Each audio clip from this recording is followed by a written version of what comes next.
अस्सलाम वालेकुम नाज़रीन, मैं हुलवीना और आप देख रहे हैं बिला तकल्लुफ़। नाज़रीन, अफ़गान पीस प्रोसेस में पाकिस्तान ने अपना पूरे तरीके से बहुत अच्छा किरदार अदा किया है। इस ओवरऑल अफ़गान पीस प्रोसेस में पाकिस्तान ने कई कुर्बानियाँ जो हैं इसमें अदा की। पाकिस्तान को कोलेटरल डैमेज का भी सामना करना पड़ा। अनफॉर्चुनेटली पाकिस्तान में हमने बहुत सारे ऐसे इसके रिपरकशंस देखे कि जिससे पाकिस्तानी अवाम को भी नुकसान हुआ। पाकिस्तान एक बड़ी तादाद में दुनिया में तीसरे नंबर पर आता है, या फिर हम ये कहें अगर लगभग दूसरे नंबर पर, जो कि रिफ्यूजीज़ को अपने मुल्क में जिसने रखा हुआ है तो गलत ना होगा। पाकिस्तान में अफगान रिफ्यूजीज़ भी मुकीम हैं बड़ी तादाद में। साथ ही साथ हमने ये भी देखा कि ऑन एंड ऑफ पाकिस्तान के सिफारती ताल्लुकात भी किसी न किसी तरीके से कहीं ना कहीं पर डैमेज होते दिखाई दिए। पाकिस्तान फाइनेंशियली, इकोनॉमिकली और ओवरऑल स्ट्रेटिजिकली भी कहीं ना कहीं मुश्किलात का शिकार रहा। पाकिस्तान दहशतगर्दी का शिकार रहा। पाकिस्तान को जो है डैमेज करने की बहुत सारी कोशिशें की गई। हमें ये भी याद है कि किस तरीके से कुलभूषण जाधव जब पकड़ा गया था, उसने अपने कन्फेशनल जो एक कन्फेशन वीडियो थी,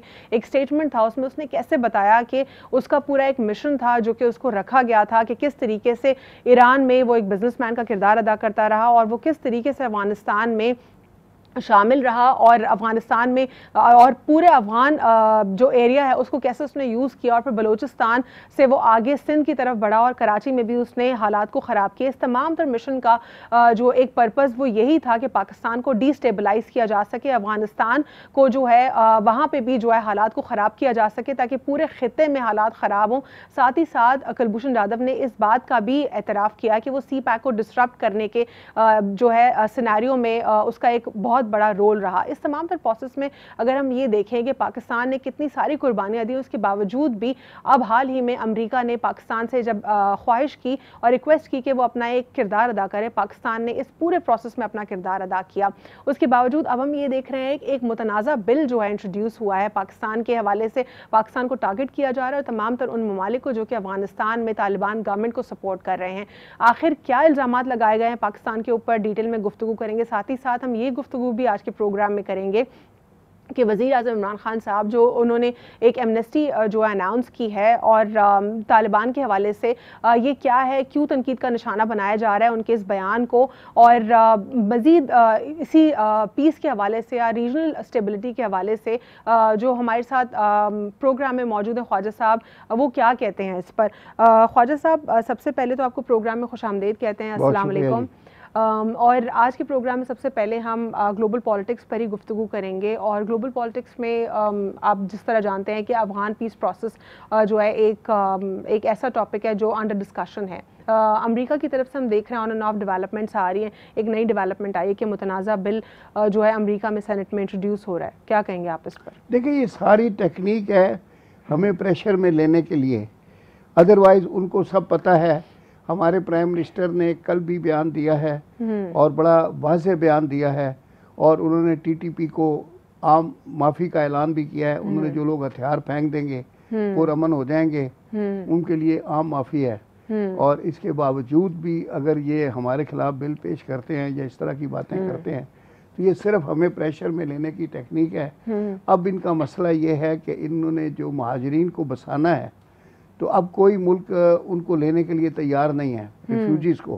तो ये इसी तरह घेर घार के हमें प्रेशर में लेके और एंड के ऊपर हमसे कहेंगे कि अब ये इतने लाख रिफ्यूजीज जो है। सर, यही हमने अपने प्रोग्राम में भी गुफ्तगू की थी। पिछले प्रोग्राम्स में हमने इस पर बात की थी कि पाकिस्तान को प्रेशराइज़ किया जा रहा है कि आप मज़ीद और रिफ्यूजीज़ को अपने पास रखें। एक तरफ तो पाकिस्तान को कहा जा रहा है कि आप अपने पास रिफ्यूजीज़ को रखें, दूसरी तरफ हमें ये कहा जा रहा है, प्रॉपर्ली इंस्ट्रक्ट किया जा रहा है कि हमें क्या करना है, क्या नहीं करना चाहिए। और अब हमारे ऊपर एक और इल्ज़ाम कि हम अफ़गान तालिबान के सपोर्टर्स हैं, उनको हम सपोर्ट कर रहे हैं और हम मिलिटेंट ग्रुप्स को सपोर्ट कर रहे हैं। ये क्या आपको मुतनाज़ गुफ्तगू नहीं दिखाई देती अमेरिका की कि एक तरफ वो कह रहे हैं कि आप ये काम करें, इनको सपोर्ट करें, फिर कह रहे हैं आप इनके सपोर्टर हैं, हम आपके ऊपर भी सैंक्शंस लगा देंगे। क्या कहना चाह रहा है अमेरिका? किस बात पे हमारे ऊपर सैंक्शन लगाना चाहते हैं जबकि हमने कुछ किया ही नहीं है? हम उल्टा इनको सपोर्ट कर रहे हैं थ्रू आउट। अब ये उनसे मार खा रहे हैं, हार रहे हैं, अब वो बहाना लगा रहे हैं हमारा कि जी हम शायद उनको हेल्प कर रहे हैं। मार वो खुद रहे हैं इनको और हमारा इल्ज़ाम लगा के वो अपने आप को मुबर्रा चाहते हैं, अपनी शिकस्त को की जस्टिफिकेशन देना चाहते हैं कि जी हमें पाकिस्तान ने मारा है तो हम क्यों मारेंगे, why should we do that. हमारा कोई ताल्लुक नहीं है। बिल्कुल। और हमारे प्राइम मिनिस्टर ने कल बड़ा क्लियर बयान दिया है। सर उसके ऊपर भी हम अगले सेगमेंट में उसके ऊपर गुफ्तगू करेंगे। अभी इनके जो मुतनाज़ बिल है सेनेट का, उसके ऊपर ज़रा मैं चाहूँगी कि हम मज़ीद गुफ्तगू करें। जिस तरह आप कह रहे हैं कि किस बात की सैंक्शंस, उनके पास कोई हमारे खिलाफ प्रूफ नहीं मौजूद और ना ही उनके पास कोई ख़ास बयान है। वो ये कह रहे हैं कि सिंपली हम जो है उनको फैसिलिटेट कर रहे हैं। क्या फैसिलिटेट कर रहे हैं ये भी उन्होंने ब्रीफ नहीं किया। मुबहम किस्म का बयान है, कोई उनके पास प्रूफ नहीं है, कोई डिटेल्स नहीं है, कुछ नहीं बताया कि हमने किस तरह से उनकी मदद की है, या वो जहाँ कह रहे हैं कि पंजशेर में इन्होंने जहाँ शिकस्त हुई है इनको, तो अब वो इल्ज़ाम लगा रहे हैं। अब सर एक तरफ तो ये कह रहे हैं कि ह्यूमैनिटेरियन ग्राउंड्स के ऊपर एनजीओज को इंस्ट्रक्ट कर रहे हैं। पिछले ही हफ्ते के प्रोग्राम में हमने गुफ्तगू की थी कि किस तरीके से यूएस फाइनेंस मिनिस्ट्री कहती है कि आप फैसिलिटेट करें ह्यूमैनिटेरियन ग्राउंड्स के ऊपर और ये जितने भी मामलात हैं आप उनको देखें, और दूसरी तरफ वो कह रहे हैं कि पाकिस्तान जो है उनको सपोर्ट कर रहा है। तो ये सर ये कंट्रोवर्शियल एक अजीब सी सिचुएशन दिखाई दे रही है। इस पे क्या कहते हैं आप सर? देखें, ये ड्यूअल वो सिलसिला है कि एक तरफ तो खुद हमें कहते हैं कि इनकी ह्यूमैनिटेरियन बेसिस के ऊपर मदद करें जी, और जब हम करते हैं तो हमारे ऊपर इल्ज़ाम लगाते हैं कि आप लोग ये कर रहे हैं। तो ये खुद अभी क्लियर नहीं है सर। एग्जैक्टली मैं यही इसी सवाल पे आने लगी थी। क्या आपको लगता है कि यूएस इटसेल्फ अपनी फॉरेन पॉलिसी में क्लियर नहीं है, ख़ास तौर पर अफगानिस्तान को लेकर? ऐसा है सर? इनको चाहिए कि एक दफ़ा हमारे साथ बैठ के इसको क्लैरिफाई कर लें कि उन्होंने क्या करना है और हमने क्या करना है। कैसे क्लैरिफाई करेंगे? हर दूसरे दिन तो आप देख रहे हैं कि अलग स्टेटमेंट आ रहा होता है। कभी वो कहते हैं कि हमने हक्कानी नेटवर्क को भी जो है इजाज़त दे दी है, इनके साथ भी जो है रवाबत हो सकते हैं बरकरार ह्यूमैनिटेरियन ग्राउंड्स के ऊपर, एनजीओज भी जो है इंसानी मामलात को देखे। फिर वो अगली दफ़ा कहते हैं कि जो उनको सपोर्ट कर रहे हैं हम उनके खिलाफ सैंक्शंस लगाएंगे। कंफ्यूज है। अब वो दिल से चाहते हैं कि वो किसी तरह हमसे रब्ता करें, हम उनकी इस मामले को सुलझाने में मदद करें, लेकिन खुल के कहने की जरूरत नहीं है। तो अब इल्ज़ाम तराशियाँ करके और वो इस तरह से हमें प्रेशराइज करके अपने जाल में घेरना चाहते हैं जी। लेकिन हम पहले बहुत घिर चुके हैं इनके जाल में, अब मजीद जाल में आने के लिए तैयार नहीं है। बिल्कुल सर। कोलेटरल डैमेज में हमारा कितना बहुत ज़्यादा, हमारा इतने शहीद हुए हैं हमारे, और कितने ये जो धमाके होते थे हमारे, आपको याद है लाहौर में और उधर पार्कों में, और ये सारे इसी इनकी जंग का हिस्सा था हमारी। और सर एक और ये क्लेम जहाँ पे जिस तरह आप कह रहे हैं कि बिल्कुल वो क्लैरिटी नहीं है, अभाम वाजे है उनकी गुफ्तगू में। एक तरफ तो उन्हीं के अपने स्टेटमेंट्स कॉन्ट्ररी हैं उनकी गुफ्तगू के, तो दूसरी जानिब अगर वो पाकिस्तान को इस बात का इल्ज़ाम दे रहे हैं कि हमने सपोर्ट किया, और सपोर्ट किस चीज़ की है वो भी नहीं बता रहे, तो दूसरी जानिब आपको ये नहीं लगता कि उनको जिस तरह आप कह रहे हैं कि उनको क्लियर बात करनी चाहिए? यूएस खुद को कहता है कि वो सुपर पावर है, यूनिपोलर सिस्टम है ग्लोबल पॉलिटिक्स में, तो उनमें इतने गट्स होने चाहिए एक सुपर पावर होते हुए कि हर चीज़ को क्लियरली एक्सेप्ट भी करें और बताएं भी। बिल्कुल सही है, मैं आपसे एग्री कर रहा हूँ जी कि उनको चाहिए कि अगर कोई हमारे ऊपर हमारे खिलाफ कोई प्रूफ है तो लेकर आए सामने और उसको क्लियर वर्ड्स में बताएं। सिर्फ ये मुबहम सी बात करना, सर अप्रूव होगा ये बिल? सपोर्ट कर रहे हैं, आपको लगता है अप्रूव होगा? पैदा नहीं होता, ये तो अप्रूव नहीं होगा। और सर इशारा जो वो दे रहे हैं कि जो दीगर ममालिक में तो चीन तो क्लियर है सर कि चीन किस तरीके से अपने बायलैटरल टाइज रखेगा उनके साथ, तो क्या चीन के ऊपर अब सैंक्शंस लगेंगे? चीन मजाक नहीं है, सैंक्शन लगा सकते हैं। चीन ने खुद अमेरिका को इतना कर्जा दिया हुआ है जी, वो तो जब चाहे तो खुद अमेरिका पे सैंक्शंस लगा दे। ठीक है, जबरदस्त। यानी कि सर जो एक एशियन इंफ्रास्ट्रक्चर इन्वेस्टमेंट बैंक है चीन का, वो ऑलरेडी इतना ज़्यादा कर्जा दे चुका है अमेरिका को कि वो सैंक्शंस जो है वो अब नहीं लगा सकते चीन के ऊपर, और जब चीन के ऊपर नहीं लगा सकते तो टेक्निकली पाकिस्तान के ऊपर भी नहीं लगा सकते। जो ज़्यादा हेल्प हो रही है या बायलैटरल टाइज हो रहे हैं वो तो उस पर तो चीन क्लियर दिखाई दे रहा है और वो अपना स्टांस क्लियर मौक़िफ़ पेश कर रहा है। क्या समझते हैं आप इस पे सर कि ये जो एक बिल से डराने की या प्रेशराइज करने की टैक्टिक है, क्या ये उनको काम आएगी अमरीकियों को? नहीं, आई डोंट थिंक, क्योंकि हम इससे कोई काउ डाउन होने वाले नहीं हैं। हमारा prime minister is very clear on Afghan policy, और उनको सही जवाब वो रोज दे देते हैं। कल भी देखें उन्होंने अपना एक बयान दिया है बड़ा क्लियर जी, तो आप इनको समझना चाहिए। ठीक है सर। प्रोग्राम पुराने ज़माने में ख़त में लिखते थे ना कि थोड़े लिखने को ज़्यादा समझें, तो अच्छा, सही जितना इमरान खान थोड़ा बोले थोड़ा बोलते हैं तो उसको वो ज़्यादा समझें। ठीक है सर। एक वक्फा लेंगे और वक्फे के बाद प्रोग्राम में हम गुफ्तगू करेंगे एक और अमरीकी स्टेटमेंट के हवाले से। वो पाकिस्तान को जो है वार्न कर रहे हैं, वो ये कह रहे हैं कि तालिबान घुसकर आ जाएंगे पाकिस्तान में और जो है वो इस्लामाबाद में अपना इक़्तिदार जमा सकते हैं, पाकिस्तान में टेररिस्ट एक्टिविटीज़ बढ़ सकती हैं और पाकिस्तान की जो एक पर्टिकुलरली एटॉमिक पावर होने का जो मामला है वो पाकिस्तान के लिए सेल्फ गलत भी साबित हो सकता है। अजीब व गरीब गुफ्तगू हो रही है अमेरिका की तरफ से और ख़ुद को सुपर पावर कहने वाला इस वक्त बहुत ज़्यादा जो है कन्फ्यूजन का शिकार दिखाई दे रहा है। एक वक्फा लेंगे और प्रोग्राम में इसी पर गुफ्तगू करेंगे आफ्टर शॉर्ट ब्रेक।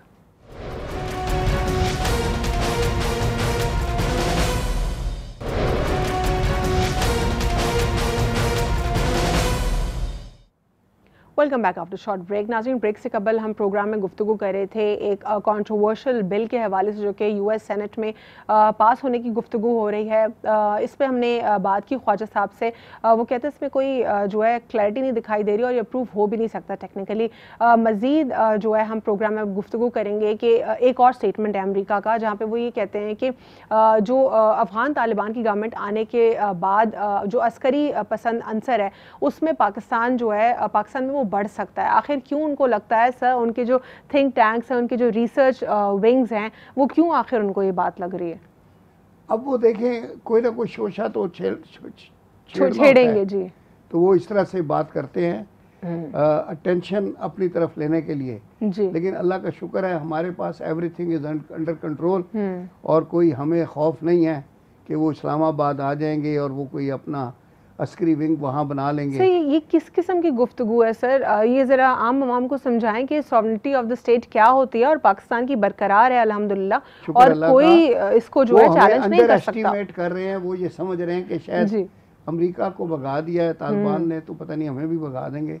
तो अल्लाह का शुक्र है जी। मैं ऐसा सर कैटेगोरिकली इस तरह पॉसिबल तो है नहीं ना सर। यही गुफ्तगू कुछ पाकिस्तान में कुछ लोग भी कर रहे थे जो खुद को सूडो लिबरल्स कहते हैं।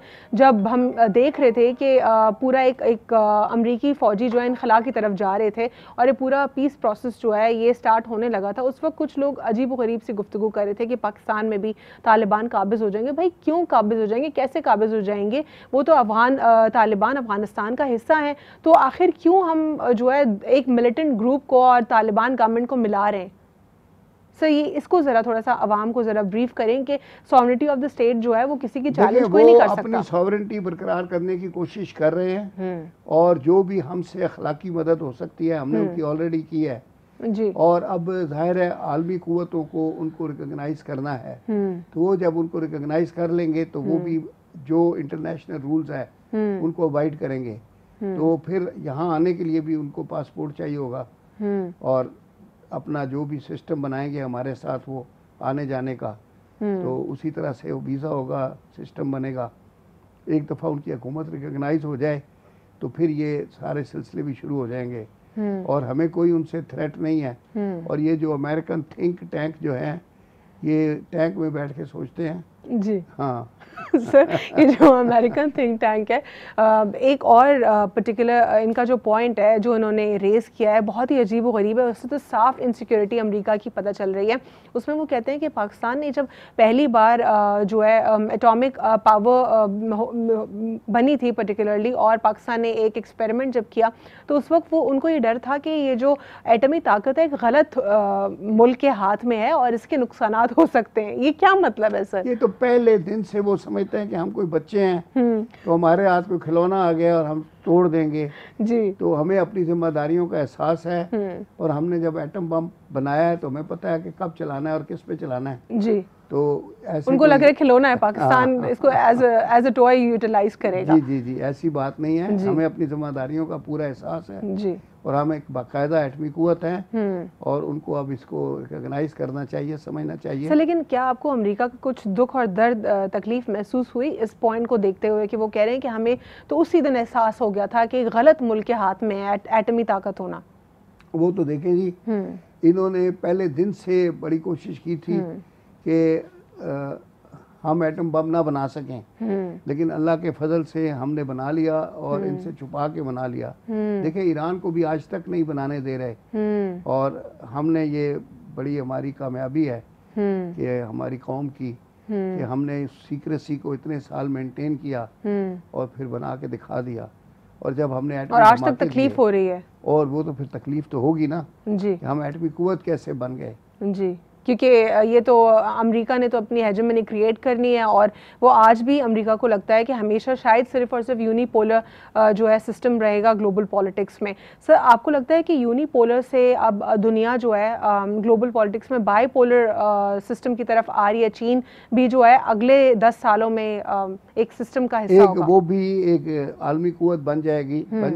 अभी भी माशी तौर पे तो वो बन ही गया है जी, और आज जो दुनिया में है ना, ये एटम बम तो पहले होते थे जी, तो आज जो कुव्वत है एटमी कुव्वत वो मईशत है, जिसकी मईशत मजबूत है वो एटमी ताकत से भी बड़ा है। तो इस वक्त चाइना की मईशत बहुत ज़्यादा मजबूत है और अमेरिका के मुकाबले में।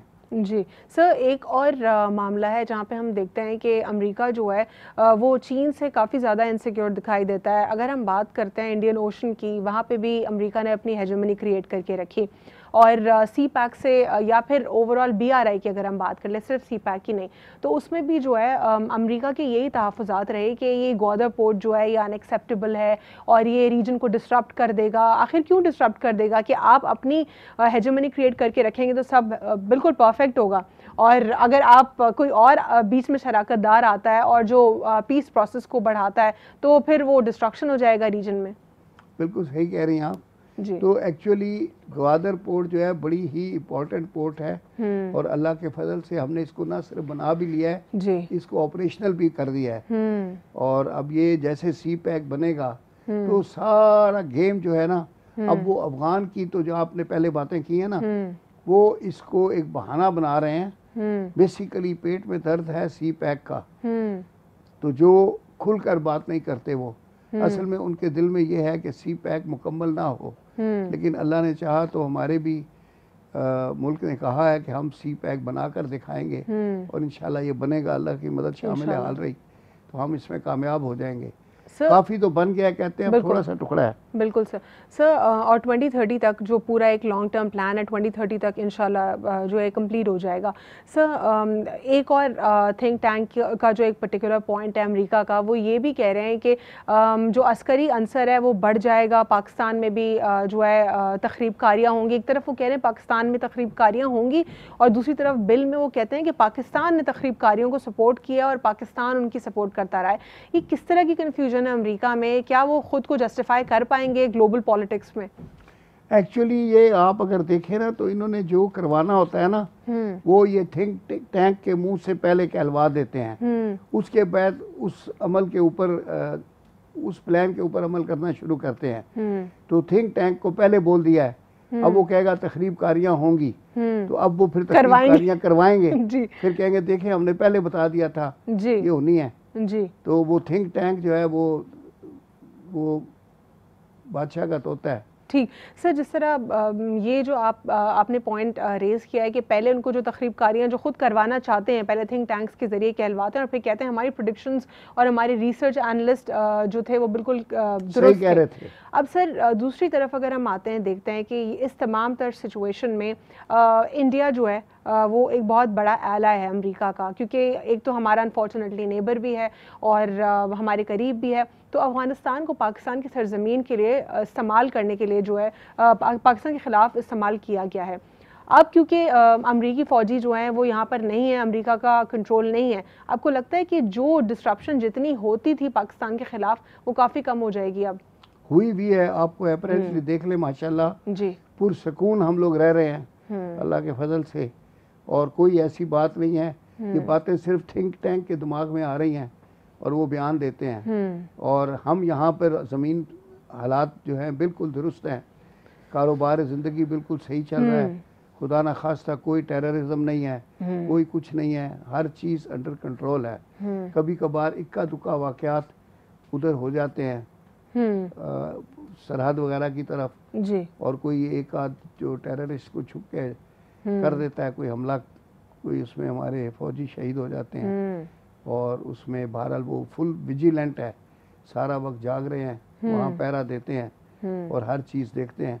इंशाल्लाह हर चीज़ हमारे कंट्रोल में है। इंशाल्लाह अंडर कंट्रोल रहेगा तमाम तर जो सिनेरियो है पाकिस्तान में, पीस बरकरार रहेगा और पाकिस्तान पूरे रीजन की स्टेबिलिटी के लिए जो है अपना रोल प्ले करेगा। अब प्रोग्राम में एक वक्फा लेंगे, उसके बाद हम प्रोग्राम में गुफ्तगू करेंगे एक और अहम मौजू के ऊपर।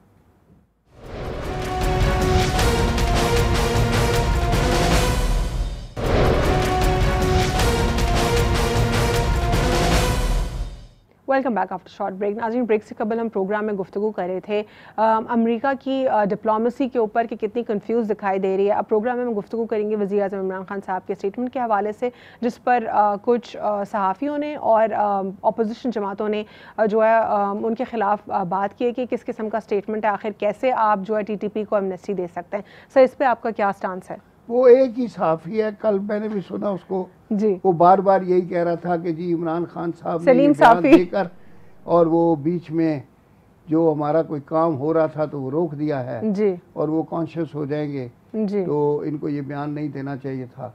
इमरान खान साहब खुद समझते हैं कि कौन सा बयान देना है, तो सहाफ़ी से पूछ के थोड़ी देना है। उन्होंने बिल्कुल सही बयान दिया है और सही मौके पे दिया है।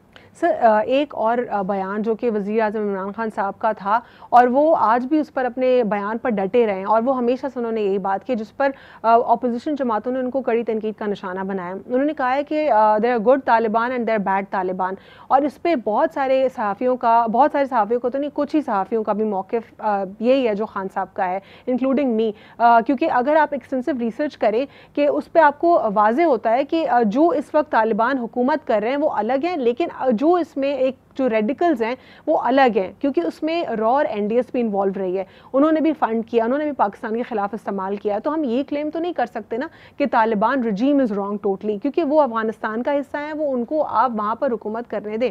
जहाँ तक ये एमनेस्टी की गुफ्तगू खान साहब ने की है उस पर उन्होंने ये भी बात की है कि हथियार डाल दें या फिर पीस प्रोसेस को बेहतर तरीके से करें, और जो अब नई लीडरशिप आई है तालिबान की, different from the previous leadership जिसमें वो मिसकंसेप्शंस नहीं दिखाई दे रहे। आपको क्या लगता है कि इसमें खान साहब के हवाले से जो कहा जा रहा है कि उन्होंने गुफ्तगू गलत की है, क्या बात हो सकती है? मुझे तो उसमें कोई गलत बात नहीं लगी है, बिल्कुल सही उन्होंने बयान दिया है।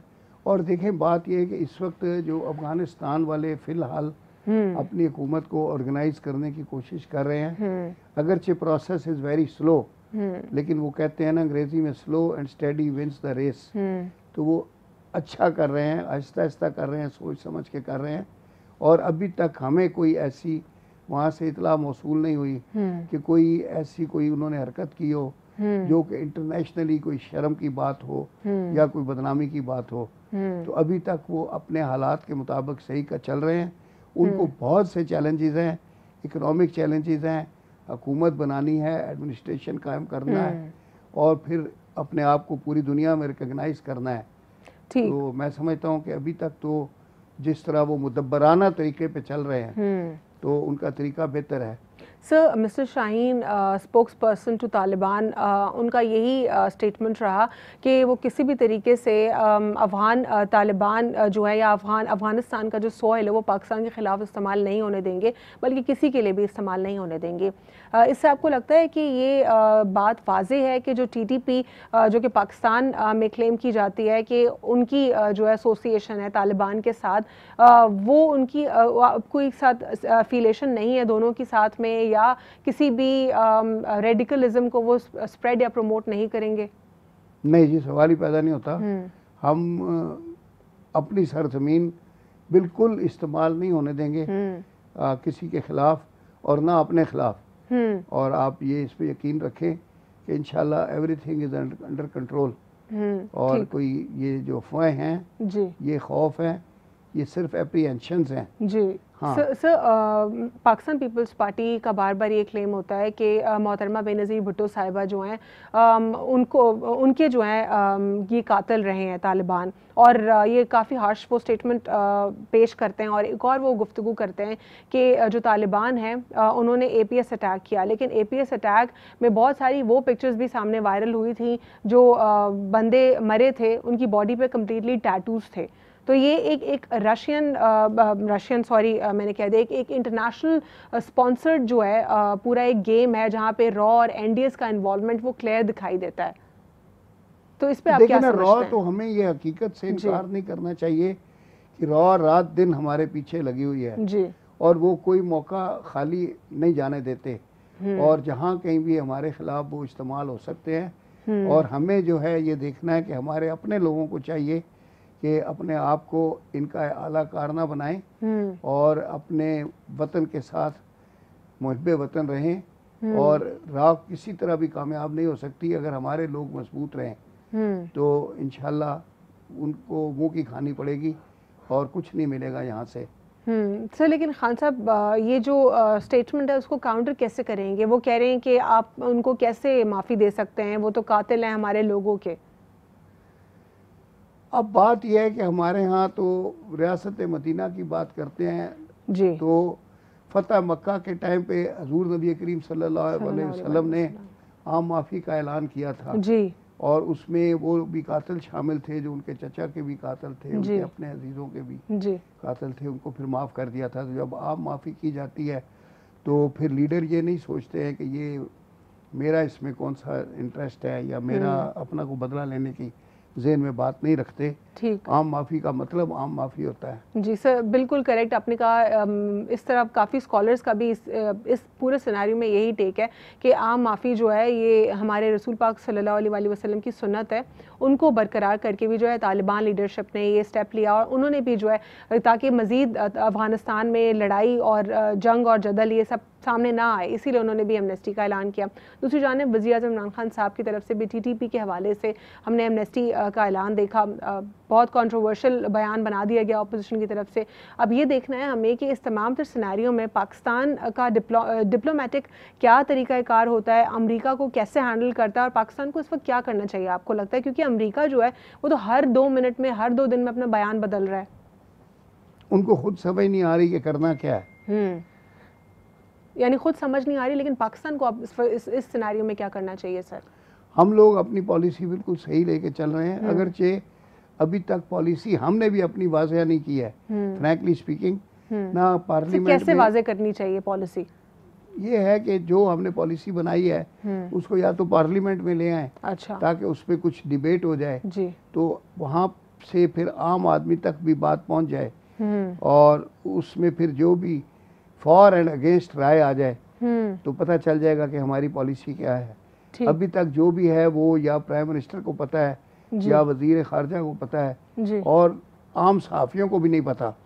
और आम सहाफ़ी भी जो है वो तुक्केबाजी कर रहे हैं, हर कोई अपनी मर्जी से जो चाहता है छाप जो जिसका जो स्कूल ऑफ थॉट है उसी जो हिसाब से वो स्कूल ऑफ बात थॉट करे। है उसी हिसाब से और बना जिसको देता है। जिस पॉलिटिकल पार्टी को या जिस आम वो बंदे खुश को करना होता है। पसंद ना आए अगर उसका स्टांस, तो फिर वो जो है उसकी जद में आ जाता है। जी, और जी। जिसको जिसका पसंद है तो वो उसको प्रेज कर रहा होता है। जी, तो जी। सर, यानी आप ये कह रहे हैं कि पॉलिसी को ऐसे क्लियर किया जा सकता है कि ऐवान में इसके ऊपर गुफ्तगू हो और बताया जाए, जी, बताया ऑपोजिशन जाए। जमातों को भी इसमें लूप में लिया जाए, उनको सबको लिया जाए गवर्नमेंट जो है ये तरीका कार गवर्नमेंट और का उनसे होना चाहिए। मशवरा करके एक जामिया पॉलिसी बनाई जाए जिसमें पूरी कौम मुत्तहिद होकर कहे कि हमारी ये पॉलिसी है। सर, लेकिन जिस तरह अगर हम बात करते हैं, आप कह रहे हैं कि जामे पॉलिसी होनी चाहिए जिसमें अपोजिशन भी एक स्टेक होल्डर होगी, तो अगर एमनेस्टी की बात जिस तरह खान साहब ने की है तो इस पे तो पीपल्स पार्टी को बिल्कुल खुला जो है वो इससे डिसएग्री करते हैं। वो जिस तरीके से बात कर रहे हैं और जहाँ पे वो खड़े हैं इस वक्त, वो काफ़ी ज़्यादा हार्श दिखाई दे रहा है। क्या ये हमारी डिप्लोमेसी में एक बैरियर नहीं दिखाई देगा आपको?